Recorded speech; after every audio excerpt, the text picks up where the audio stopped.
Alright, time for a good old patented a video I do before work.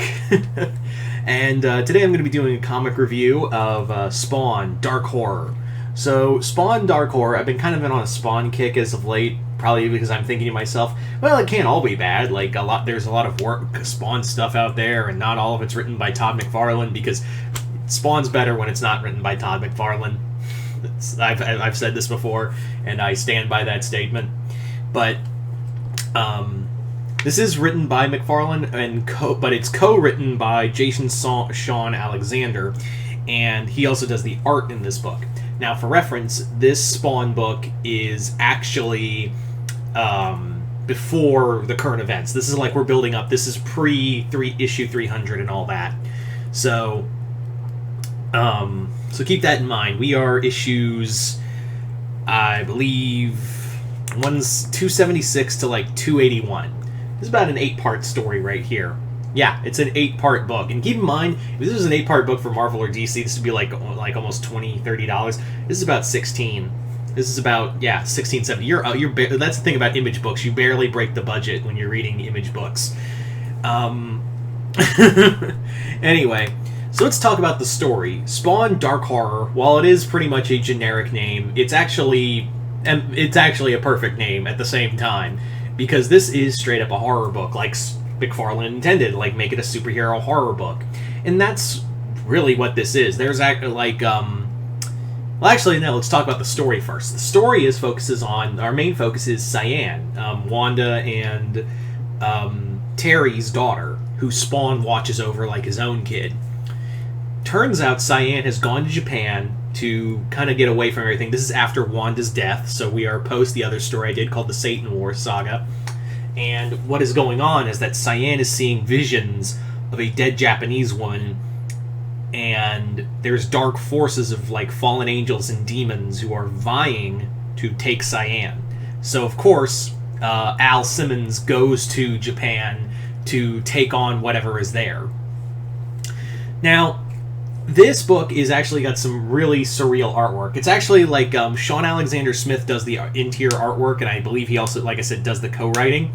And the artwork is just really surreal. It actually reminds me a lot of Dave McKean, who most of you guys would know best from like Sandman, and more importantly, Arkham Asylum, A Serious House on a Serious Earth. Just to give you a hint, here it is. It's very like surreal, very dirty, and very emphasis on horror. And this book is a very heavy horror book. This is a very brutal horror story. We do get our like giant monster fights and whatnot, but really, this is more about Spawn trying to protect Cyan from the dangers of his world leaking into her life ever since Wanda had been killed. And it's actually a lot of fun. This isn't the same Cyan. She's grown up to be a teenager now, and is actually exhibiting her own kind of supernatural powers.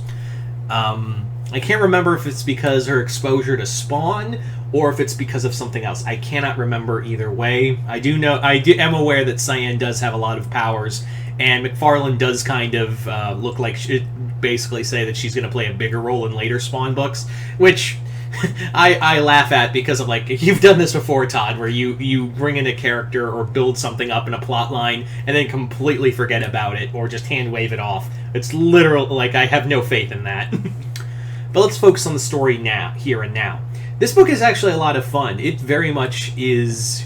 This is not for kids. This Spawn book especially is not for kids. Like, the opening 3 pages literally has the scene of this ghost that's haunting Cyan rip out her own heart and then tear off her bottom jaw and offer them to Cyan.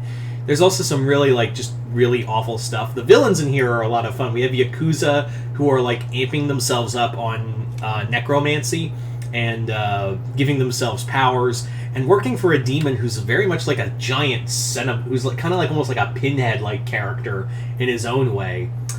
The story is it's pretty fun. We get to see, like I said, this is actually more of Cyan's story than it is Spawn's story. Although Spawn does play a big part in here, obviously it's his fucking book. But this is more Cyan's story, and it's kind of fun to see Spawn in Japan. Like, I don't think we've ever gotten that. So it is pretty fun to see like a story arc where Spawn is in Japan and just basically killing these Yakuza members in the most brutal fashion with this art style.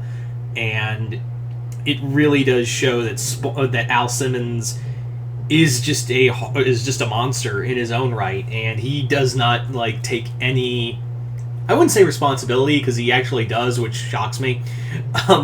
Al Simmons like takes no regrets in doing this. Like, he is just going through fallen angels who have been stuck here, demons. He is going through it all to save Cyan, who is the last piece of the woman he loved.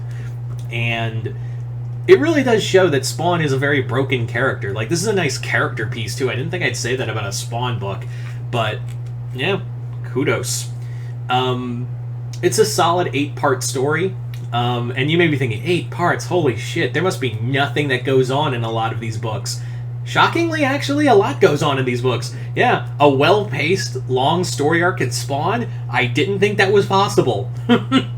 This book is just full of fucking surprises. I would actually recommend reading this. I would actually recommend buying this, even though, yes, there's a lot that goes on. There is, obviously, Spawn did stuff in the Satan War Saga, cutting off heaven and hell. There's a lot of stuff like background, but at the same time, this works as like its own story, except for the epilogue, which introduces another character and basically builds up the next parts that lead up to Spawn's war with heaven. But on its own, really, I would say check Dark Horror out just for like like if you want to just read some superhero horror with a familiar character. I would say give this a shot, because this was a lot of fun, and it's not too expensive. $16.99. This is under $20. I actually recommend this. I can't believe I'm saying that, because the last few Spawn books I've been like, they're like, this King Spawn was all right, Gunslinger Spawn was but this one's actually, I'm impressed. Probably because Alexander is probably doing the heavy lifting when it comes to work in these books. Ow, fuck, I just hit myself with the book. Fuck. I'm sorry, McFarlane. He took control of the book and hit my hand. How dare you speak ill of me. Anyway, so there you go, guys. That is pretty much my review for Spawn Dark Horror. I recommend it. But other than that, hope you all enjoyed this. If you haven't already, hit the link below. Head on over to my Patreon. Got some new content up there. Hoping to get some more new content up there more and more. But yeah, just hit the link below. Head on over to my Patreon if you haven't already. And if you hit the 4th tier, you can send me requests for videos to do here on YouTube. So yeah, go check that out. And yeah, I also got the other 2 volumes of Spawn. Also, this did not come from Chris. I forgot to mention that. Yeah, this was not a comic from Chris. But yeah, I got this and the other 2 volumes preceding this one. So I'm probably gonna I am gonna do a review of the other 2 stories, Enemy of the State and Vengeance. So yeah, stay tuned for that. But other than that, I'm Mr. Multiverse. I'll see you next time in the Multiverse.